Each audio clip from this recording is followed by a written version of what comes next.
গণপরিষদ হচ্ছে একটা রাষ্ট্র নতুন গঠিত হয়েছে, সেখানে সংবিধান রচনা করা দরকার, সংবিধান নাই, সেই জন্য সমাজের বিভিন্ন শ্রেণী পেশার মানুষকে নিয়ে প্রতিনিধিত্ব আকারে একটা গণপরিষদ গঠন করা হয়। নির্বাচনের মাধ্যমে হতে পারে, সিলেকশনের মাধ্যমে হতে পারে, সেটা বিভিন্ন জায়গায় ট্রেডিশন আছে, এখানে লম্বা আলোচনার সময় নেই। সেই গণপরিষদ একটা সংবিধান প্রণয়ন করে, সেটা গৃহীত হওয়ার পরে গণপরিষদের সেই সংবিধানের ভিত্তিতেই আবার একটা নির্বাচন হয় পার্লামেন্টের।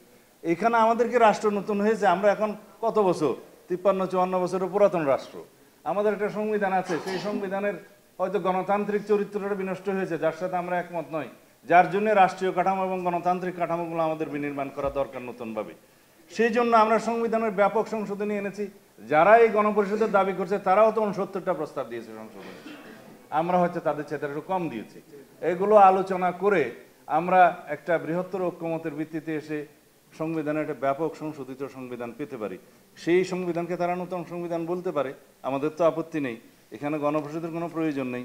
এখন তারা সেই রিপাবলিককে নতুন রিপাবলিক তাদের নামে ডাকতে পারে, আমাদের আপত্তি নেই। কিন্তু সেই আইডিয়াটা পুরো জাতির উপরে ইম্পোজ করাটা কতটা যুক্তিসঙ্গত সেটা আলোচনার দাবি রাখে। আমাদের এখানে মন্তব্য হলো যে প্রথমে লিডিং কোয়েশ্চেন না করে আমাদেরকে তো অপশন দিতে হবে যে আমরা গণপরিষদে একমত কিনা, তারপরে না গণপরিষদের মাধ্যমে বাস্তবায়নের প্রশ্ন আসবে।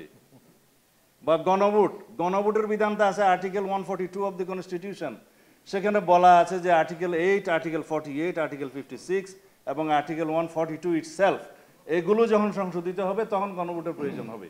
যদি নতুন সংবিধানে আলাপ আলোচনার মধ্য দিয়ে আরও কোনো প্রভিশন যদি এই গণভোটের অধীনে নিয়ে আসা হয়, সেটা তখন দেখা যাবে, সেই সমস্ত ক্ষেত্রে গণভোটের কথা আসতে পারে। এখন গণভোট যদি প্রথমে দিয়ে কোনো সংবিধান গ্রহণের ক্ষেত্রে যদি জাতি একমত হয়, সেটা আলাদা প্রশ্ন। কিন্তু আমরা মনে করি আগে সংসদ নির্বাচন করা উচিত, গণভোট নির্বাচন নয়।